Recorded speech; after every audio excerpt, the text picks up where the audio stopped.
Todo mundo ama o Natal, não é? Aquela época do ano que traz paz, união e um calor especial ao coração. Bom, nem sempre. Às vezes as coisas não são exatamente como parecem. Eu achava que estava vivendo o melhor Natal da minha vida, com a minha família reunida e o homem que eu amava ao meu lado. Mas o que eu descobri naquela noite mudou tudo. Na verdade, destruiu tudo. E eu jamais imaginaria que o meu mundo fosse virar de cabeça para baixo bem no meio da nossa ceia. Então, o Miguel chegou. Aquele ar sério de sempre, meio desconfortável em meio à festa. A verdade é que ele nunca foi muito de datas comemorativas, principalmente o Natal.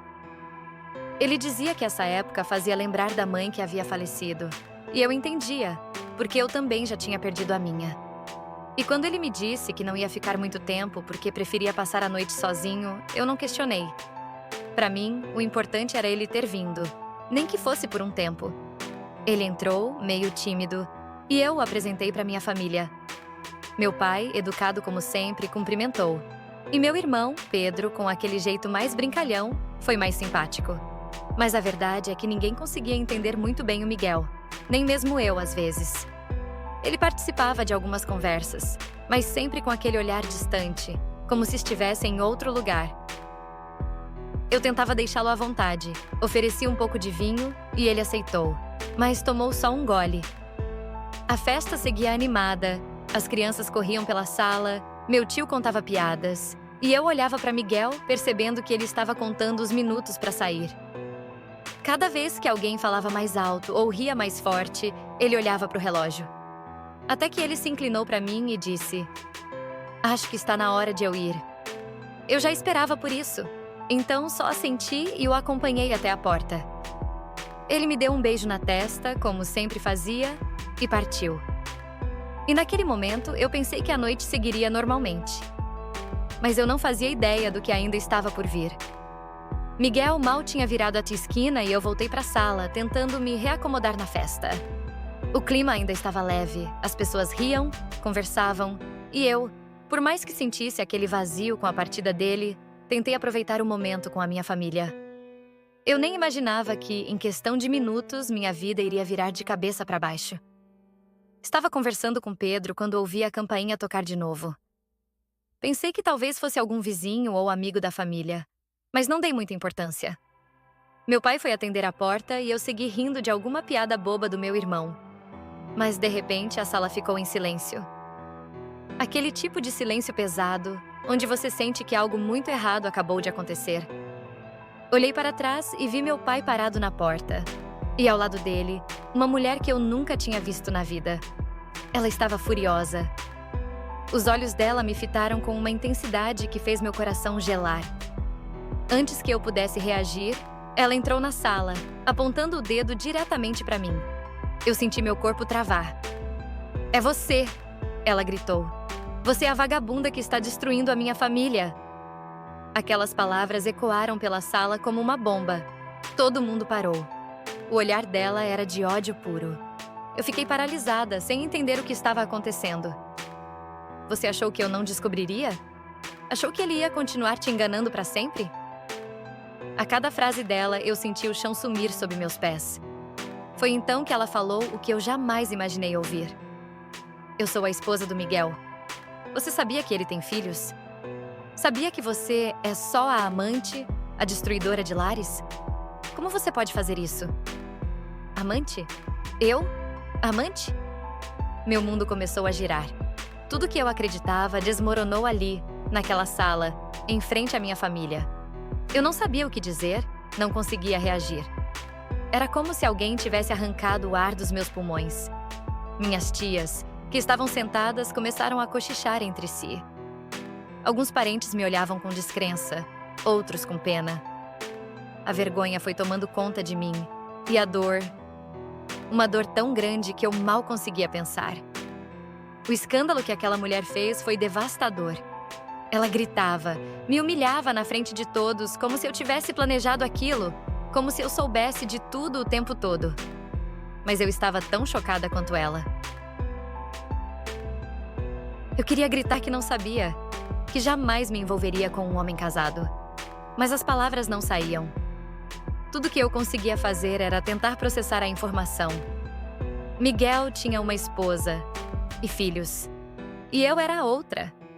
Eu, que sempre achei que estávamos construindo algo juntos, descobri da pior maneira possível que eu era apenas parte de uma mentira.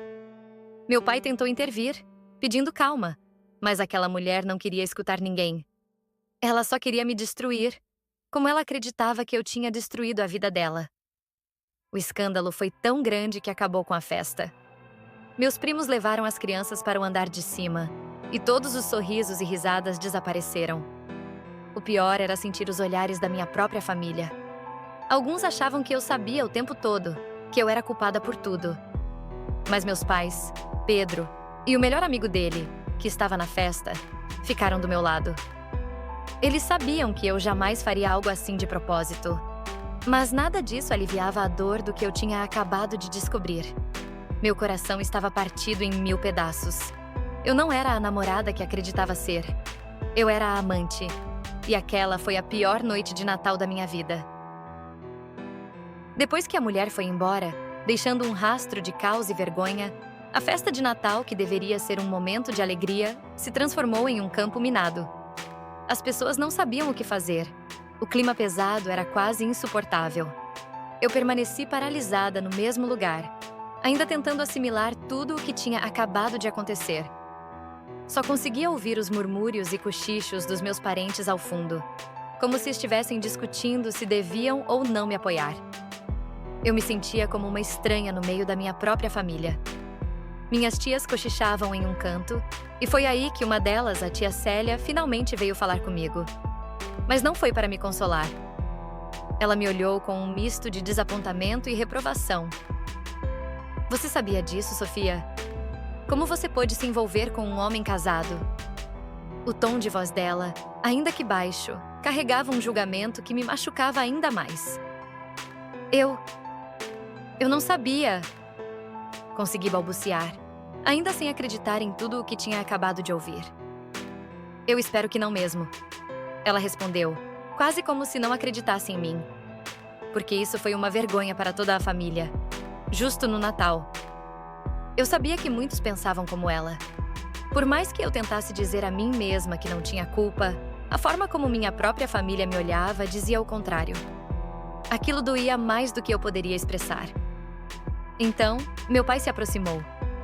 Ele tinha aquele olhar firme, mas ao mesmo tempo carregado de proteção. Sofia, você está bem? Zrenia, ele perguntou, ignorando os olhares de desaprovação dos outros. Eu não sabia, pai. Eu juro que não sabia. Falei, quase chorando. Ele segurou meu ombro como se tentasse passar alguma força para mim. Eu acredito em você. Pedro, meu irmão mais novo, também veio até mim, se posicionando ao meu lado sem hesitar. Ele podia ser o caçula da casa, mas naquele momento parecia muito mais maduro do que muitos dos adultos presentes. Isso foi um golpe baixo, Sofia. Não deixa eles te derrubarem por algo que você não teve culpa. E não foi só ele. O melhor amigo de Pedro, o Lucas, que também estava na festa, veio logo depois. Eu o conhecia desde que ele era um adolescente. E embora fosse mais novo, ele sempre demonstrou uma maturidade e sensibilidade surpreendentes. Eu sei que isso deve estar sendo um pesadelo para você, Sofia. Mas a verdade vai aparecer. Quem te conhece de verdade sabe que você jamais faria algo assim de propósito. Ele disse com um olhar determinado. Aquela simples frase dele fez algo mudar dentro de mim. Mesmo com todo o caos ao redor, eu senti um alívio por não estar completamente sozinha. Eu podia ver que meu pai, meu irmão e Lucas acreditavam em mim. E isso me deu forças para enfrentar o que estava por vir. Mas claro, nem todos estavam do meu lado. Alguns parentes evitaram contato visual e outros, como a tia Célia, continuavam me julgando em silêncio. O ambiente estava carregado de tensão, e o pior era saber que, para muitos deles, eu já era culpada. Culpada por acreditar numa mentira. Culpada por ser enganada. Naquela noite, mais do que nunca, eu senti na pele o peso de ser mal interpretada, de ser vista como algo que eu não era. Eu queria gritar para todo mundo que eu não sabia, que jamais me envolveria com um homem casado se soubesse. Mas parecia que ninguém estava realmente pronto para ouvir. Então, Sem saber mais o que fazer, me afastei de todos e subi para o meu quarto. Fechei a porta e me deixei chorar em paz, enquanto lá embaixo, o som abafado de discussões continuava. A festa tinha acabado, e o que sobrou foi apenas uma família dividida. Um ano se passou desde aquele Natal desastroso. Um ano inteiro de dor, decepção e muitas reflexões. No início foi difícil. Eu me sentia devastada, não só pela traição de Miguel, mas pela maneira como minha família se dividiu. Por muito tempo, vivi com o peso de ser vista como a amante, mesmo sem ter feito nada conscientemente. A terapia foi essencial. Tive que reconstruir quem eu era e me convencer de que eu não era culpada por ter sido enganada. O apoio do meu pai, do Pedro e do Lucas foi o que me manteve de pé. Eles nunca me deixaram desmoronar completamente, mesmo quando eu sentia que o mundo inteiro estava contra mim. Lucas, ele acabou sendo uma surpresa. Ao longo desse ano, a amizade entre nós cresceu de uma maneira inesperada. Ele era 5 anos mais novo, mas tinha uma maturidade que me cativava.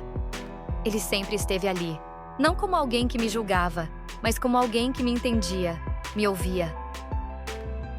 Aos poucos, ele se tornou a pessoa em quem eu mais confiava. Aquela admiração que eu sentia por ele, silenciosamente, se transformou em algo mais forte. Era como se a gente tivesse se aproximado de um jeito natural, sem forçar nada. Ele me fazia rir nos dias mais difíceis, e sua presença constante foi me mostrando que a vida poderia ser mais leve. E assim, quando chegou aquele dia no shopping, 1 ano depois de tudo, eu já estava me sentindo uma pessoa diferente. Ainda não tinha superado completamente, mas estava muito mais forte. Eu e Lucas estávamos passeando, rindo de coisas bobas como sempre fazíamos. Ele tinha ido comprar algo e eu fiquei esperando, olhando as vitrines de uma loja de perfumes. Foi então que eu ouvi: Miguel. Meu coração deu um salto, como se tivesse sido puxado de volta ao passado. Ele se aproximou, meio hesitante, como se soubesse que não era bem-vindo.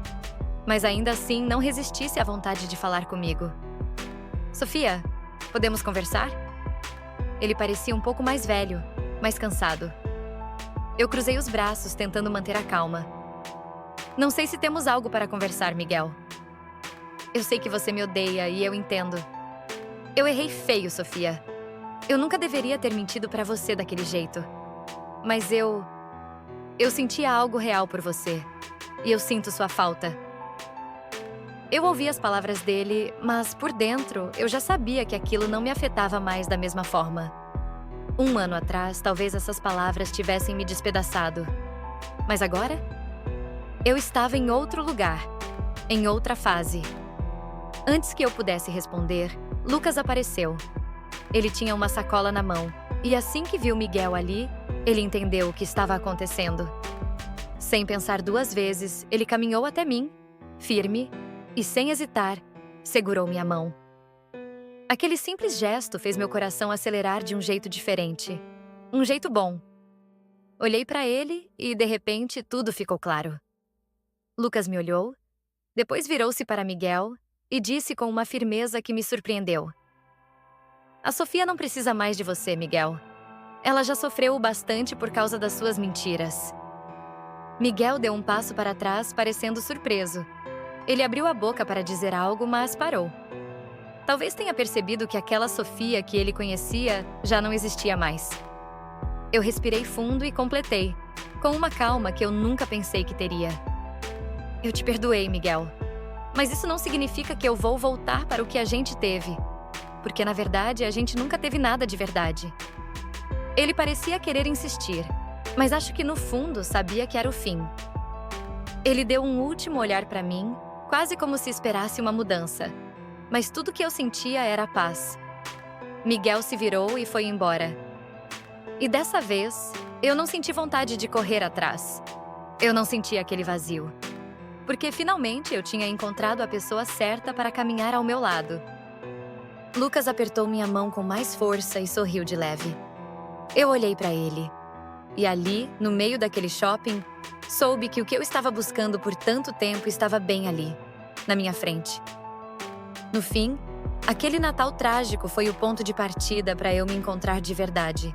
E quem diria, meu futuro estava ao lado de alguém que eu nunca imaginei, mas que, desde o início, sempre esteve comigo. E assim, a vida seguiu. O tempo tem uma forma curiosa de nos mostrar que, mesmo nos momentos mais dolorosos, há sempre algo melhor à frente.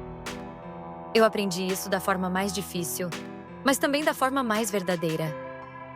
O Miguel, que um dia eu pensei ser o amor da minha vida, se tornou apenas uma lição. Uma daquelas que ninguém quer passar, mas que no fim das contas te torna mais forte. Se tem uma coisa que essa história me ensinou, é que às vezes a verdade machuca, mas ela é necessária para que possamos nos libertar das ilusões. Eu não sou mais a mulher que acreditava cegamente nas palavras de alguém. Hoje, eu sou alguém que aprendeu a confiar em si mesma, que encontrou força onde antes havia dor. E por mais irônico que possa parecer, foi ao lado de Lucas, aquele amigo que sempre esteve comigo, que descobri o que é realmente ser amada, ser respeitada. O amor às vezes aparece de formas inesperadas, e eu sou prova disso. Então, se eu pudesse deixar um recado para quem já passou por algo parecido, seria: por mais que as coisas pareçam insuportáveis no momento, por mais que o coração esteja em pedaços, o tempo cura. E mais importante ainda, você merece ser amada de verdade, por alguém que te veja e te valorize exatamente como você é. Não aceite menos do que isso. Hoje, eu olho para trás com gratidão, não pelo que aconteceu, mas pelo que eu me tornei depois de tudo. E finalmente eu posso dizer: eu estou em paz.